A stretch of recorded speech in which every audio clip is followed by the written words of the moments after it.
Senator Lankin. Thank you very much, Mr. Chair. And my question is to Inspector Spurn. Inspector, I have 3 minutes and 3 questions. I'm going to put them all out there and then try and leave the most of the time for you to respond. The first is with respect to your comments about increase in number of oil extraction operations. I agree that they're highly dangerous. I just wonder, given the size of the illicit market right now, what increase and why an increase, and particularly if people buy the product legally, are they not still able to use it, dried product, a bud, to turn it into oil? And might that happen no matter what? It's not, I don't understand the relationship to home grow only. The second is the issue of age of a provider. If someone provides an amount of marijuana to a teenager who is restricted from having it, although below a certain amount it's ticketable as opposed to criminal, the elder brother who buys, a small case of beer is facing a ticketable offense for doing that to give it to a minor. In this case, the person could be facing 14 years. In that kind of a family or close situation, is that reasonable, or should we be looking at some provision for that to be a ticketable offense as well? Oh, I'm sorry. There was a third one. So I'll talk about the... sorry, Inspector Spurn. I realize that. Okay, I'll leave it at that. Thank you. So if we talk about the oil extraction, first of all, you're not supposed to be using solvents to extract oils from these plants right now. But what we're saying is that without possession limits in the home, reasonable possession limits, it's a big moneymaker for people to sell these oils on the illicit market. So that's something we're already seeing in Vancouver as early as a week ago, where we ran into one of these, that was making a lot of oil with a lot of solvents inside an apartment. So they're going to get it anyways, yes, if they have their 30 grams, but chances are it's going to be on a much smaller scale as opposed to kilos and kilos of marijuana if you're allowed to possess without any limit in your house. As far as the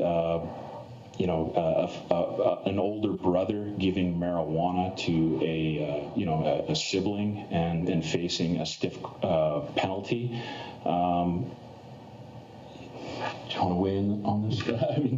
That's a tough question.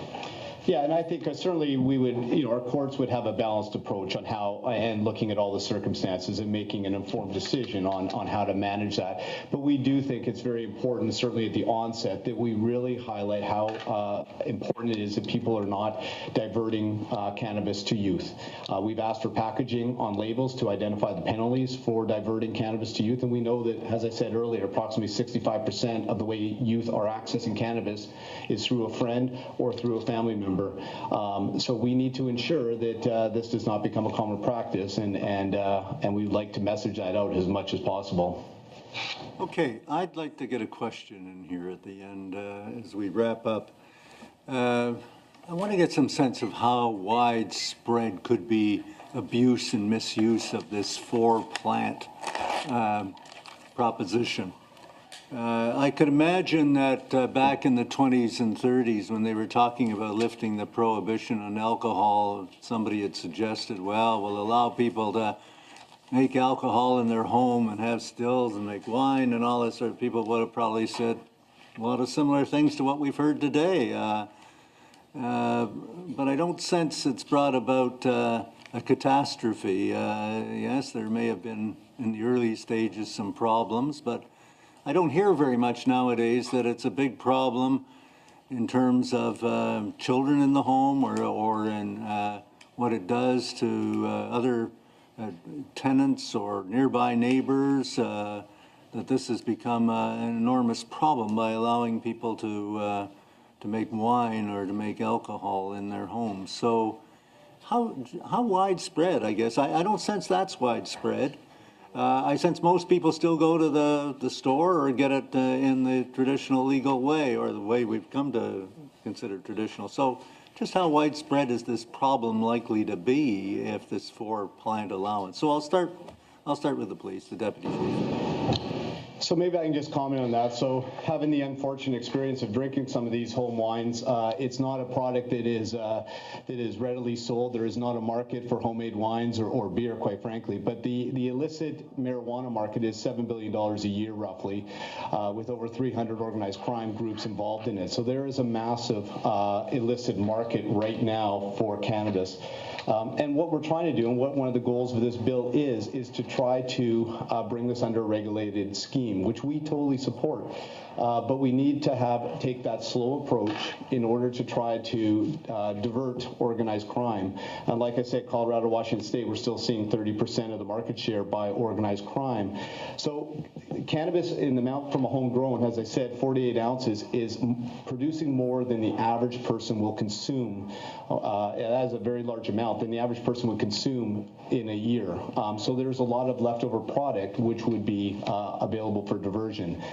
So because we have a strong illegal market now, because we're trying to change the culture of how people are purchasing their cannabis, and we want to push them into legal regimes, that's why we're really advocating that no personal grows at this point, and then let's revisit it once we start to get a handle on what we're addressing and dealing with the legal mechanisms that are put in place, sir. Okay, let me ask Mr. Page. I suppose if everybody drank everything in their alcohol or liquor cabinet, they could also be in terrible shape. But Mr. Page, do you have any further comment on that?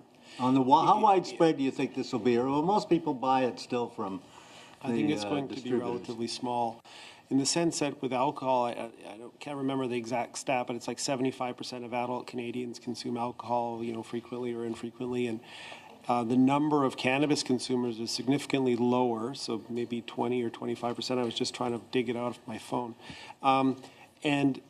We heard before 15 kilos of tobacco production for personal use is allowed, and I have never met anyone who's grown tobacco for their own use.